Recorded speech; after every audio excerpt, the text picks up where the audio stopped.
이재명 대표와 당 지도부는 당의 안정을 위해서 혁신기구를 출범하기로 결정했습니다. 하지만 좀처럼 의견 차이를 좁히지 못하고 있죠. 민주당 혁신기구 제대로 가동될 수가 있을까요? 없어요. 없다. 없어요. 없다. 왜냐면 핵심은, 그러니까 민주당 혁신의 핵심은 뭐냐면 그 대표 리스크거든요. 이거를 갖다가 놔두고 해봤자 될 수 있는 게 하나도 없는 겁니다, 결국은. 그러니까 지금 얘기가 나오는 게 뭐냐면 유인태고 고문도 그런 말씀하시지 않습니까? 전권 혁신이. 그러니까 대표 행사하지 말아라. 혁신 기구를 새로 만들어서 이걸 뭐 외부인이 위원장으로 오느냐 마느냐 전권을 주느냐 마느냐 이런 얘기가 있거든요. 예, 그거 자체가 난 저 혁신이 만들어 봐야 오히려 내부 분란만 더 커질 것 같아요. 지금 이재명 대표가 그렇게 뭐 전권을 주는 기구를 만들 리도 없고 지금 혁신이 만들겠다는 게 이재명의 민주당을 완성시키겠다 뭐 이렇게 들릴 수도 있어요.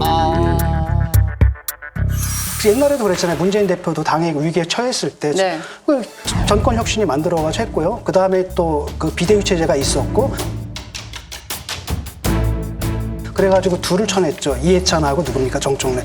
이 둘을 딱 쳐내가지고 결국 총선에서 이길 수 있었던 거거든요. 근데 그 정도의 결기가 있는 이런 행동이 지금 민주당에서 가능하냐? 저는 그건 가능하지 않다고 보는 게 일단은 이재명 대표가 쉽게 말하면 대표직을 유지하는 게 당의 차원에서 유지하는 게 아니라 자기 자신의 사법 리스크에 대한 방어책으로 유지하는 거거든요. 왜냐하면 지켜야 되는데 그럼 핵심 연계가 있어야 되고 강성 지지층들이 있어야 되기 때문에 만약에 자기 대표직에서 물러나는 순간 공천권을 놓는 순간에 자기를 막아줄 방어막이 다 사라진다라고 지금 믿고 있는 상태예요. 그런 상태에서 혁신이 꾸려봤자 딴 얘기만 나옵니다. 그러니까 다른 얘기가 나오잖아요. 하나는 바로 뭐냐면은 정권 혁신을 하자. 당대표 내려놔라. 권한 내려놓고 모든 걸 맡겨라. 근데 이쪽에서는 뭐냐면 대의원제를 폐지하자. 그걸 혁신이라고 얘기를 해요. 그럼 결국 싸우다가 아무것도 안 될 거고 싸우다가 결국은 뭐냐면은 계파 싸움으로 번지는 것 이것 외에 나는 다른 시나리오가 생각이 안 나요.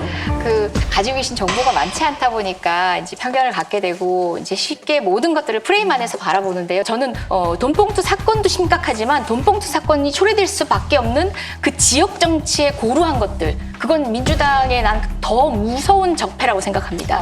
그런데 그것들의 이 대의원제가 얼마나 결합돼 있는지도 사실 그 심각성도 알아야 된다는 거죠. 제가 지역구 초선에서 제일 먼저 들은 게 너 오도 좀 하면 안 돼? 예? 오도 좀 하면 안 돼? 오도가 뭐예요? 찍으라고 네. 전당대회 때. 너네 지역에 오도했어? 그런 얘기 저는, 해요. 예. 예. 저는 영향 없습니다. 제가 그 사람에게 누구 이번에 찍으세요 하는 순간 저는 그분에 대한 권위를 잃는 거예요 말씀드렸는데, 그러면 지역구 장악력이 없고 지역구에서 제대로 밭을 갈지 못한다라고 평가받습니다.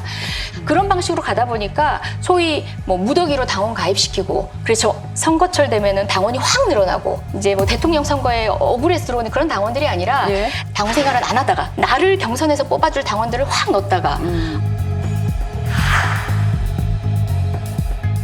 정치하고 또 무관하게 쫙 빠지고 언제 시기가 되면 또 들어오고,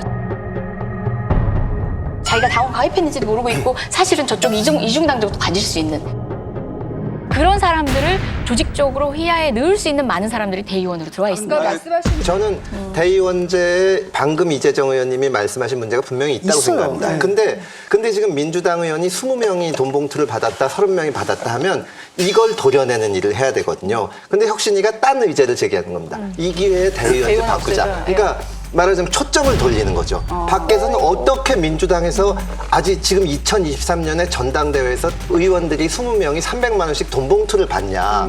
이 얘기를 먼저 하고 나서 네. 의원들이 먼저 옷 벗고 나가고 하는 모습을 보인 다음에 예. 제도에도 문제가 있으니 이걸 고치자. 이게 순서지. 저는 제도적으로는 대의원제와 전 동시에 할 수 있는 일이라고 생각합니다. 지적하실 것처럼 스스로에 대한 성찰이나 단호한 조치가 부족한 채로 이 얘기가 나오니까 그런 오해를 받는 거고요.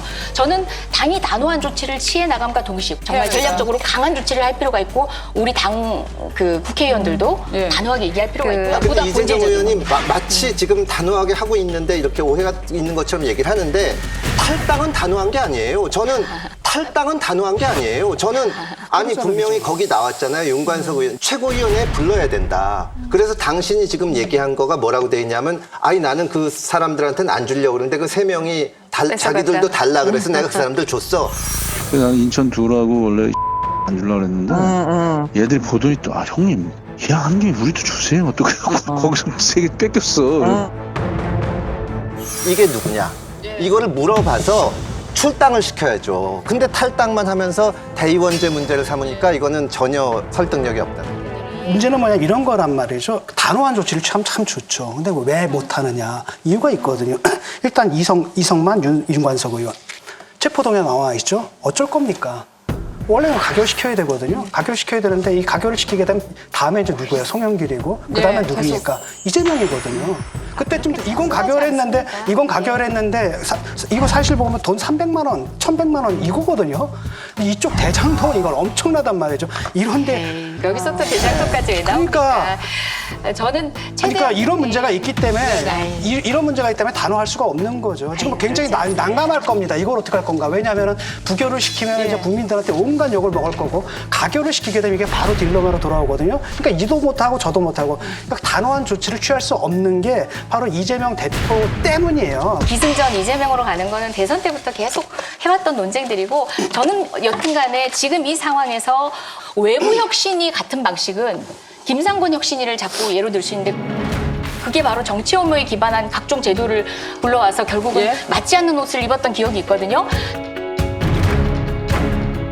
저는 이제는 우리가 혁신위라는 방식으로 해서 늘 외부의 어떤 이벤트로 해결하지 않고 그래 니들끼리 해서 찌지고 뽑고 시끄럽더라도 해보고 안에서 해봐라. 네, 우리 당은 그래도 그 몇 년 전에 비하면 굉장히 건강해졌고 우리가 조금 더 건강해졌고 우리가 조금 더 그건 전혀 동의하기 그분들은 당연히 동의할 수 없겠죠. 정치적인 배경이 다르신데 아니, 그런데 상당히 건강해졌고 이거 뭐 이게 이 정도로 민주당이 네. 아픈 거예요. 아니요. 자, 아니 지금 저는 말씀하신 그렇게 거죠. 건강하게 풀 수 있는지 아닌지 가능성은 국민이 판단하시고 냉정한 철퇴는 선거에서 내려주시는 거라고 생각합니다.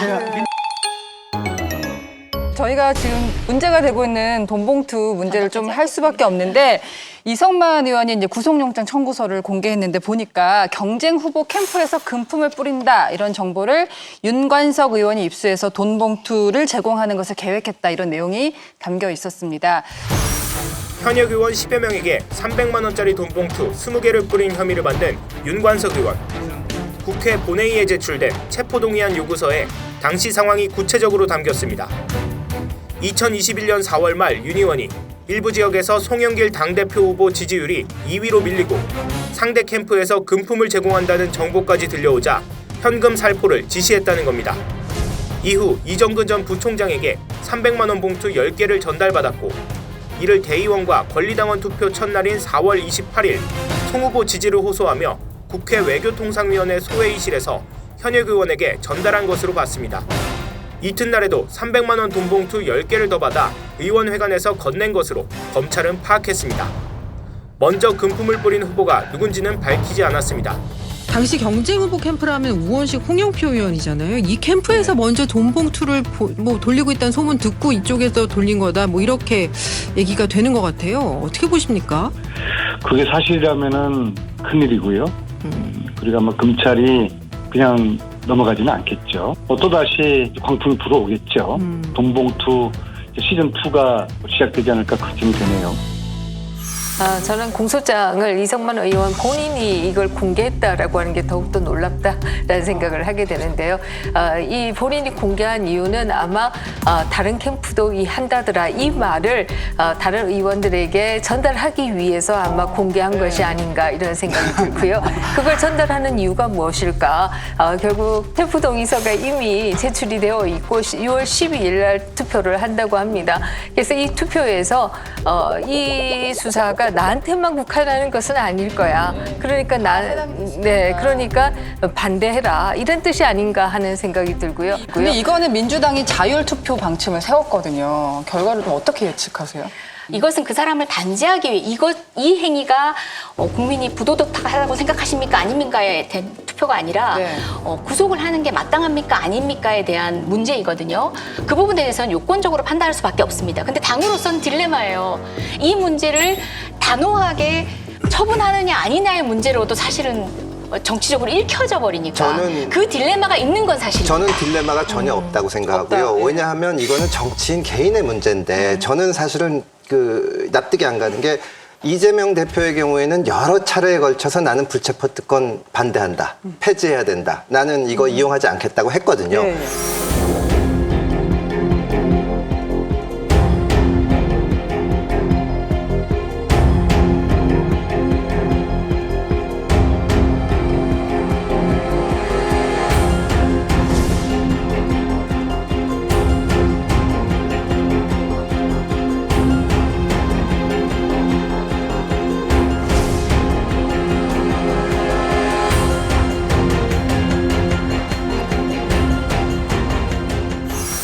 제가 인생을 살면서 부당한 일을 한 일이 없기 때문에 검찰, 경찰 수사 아무리 압박해도 전혀 걱정되지 않습니다. 자꾸 방탄하는데 여러분들은 물도 안 든 물총 두렵습니까? 불체포 특권 제한해야 된다. 100% 동의할 뿐만 아니라 제가 주장하는 것입니다. 10년 넘도록 먼지 털듯이 탈탈 털린 이재명 같은 깨끗한 정치인에게는 전혀 필요한 것이 아닙니다. 죄 짓지 않은 청렴한 정치인에게는 불체포 특권 전혀 필요하지 않습니다. 나는 이 돈봉투 의원에 대해서 검찰 체포동의안이 오면 찬성하겠다. 가결시키겠다. 이래주면 되는 겁니다. 사실은 어떻게 공당이 자기 당의 전당대회에서 돈봉투가 돌아다녔다고 지금 녹취록이 막 보도가 되고 기소가 되고 하는데 여기에 대해서 공식적인 입장을 못 정하고 의원들이 알아서 하세요. 이게 얼마나 무책임합니까? 이걸 왜 못 일단 밝힙니까? 전제부터가 전 동의가 안 되는 게 저는 제가 방송 토론팀을 준비했었고 마지막까지 불체포 특권 폐지는 저는 반대였거든요. 그래서 이제 이 대표님하고도 굉장히 다른 의견을 가졌습니다. 그거는 역사적으로 면책 특권과 불체포 특권은 동전의 양면이고 그것들은 지속될 필요 있고 어떤 상황에서도 이 정신이 조금 지켜질 필요 있다. 방탄국회가 더 문제다. 그 방탄국회로 보여지지 않기 위한 다른 고민을 하는 거지 뭐 초가상간 다 태우는 방식은 안 된다. 이 부분만큼은 이렇게 하시라고 했는데 결국은 이재명 대표가 그렇게 했는데 전 대선 때 이재명 대표 그 발언이 잘못됐다고 생각합니다. 그 발언을 잘못했더라도 정치인이 그렇게 했으면 책임을 져야죠. 아니, 책임을 지는데 제가 지금 예를 들어 국민의 한 우리가 사람으로서 왜냐하면 당의 대선 후보였으니까 그 사람이 대선 후보로서 지금 예를 들어서 자, 그 책임은 이렇게 지는 잠깐만. 거죠. 그때 잘못했다라고 지는 것도 책임입니다. 네.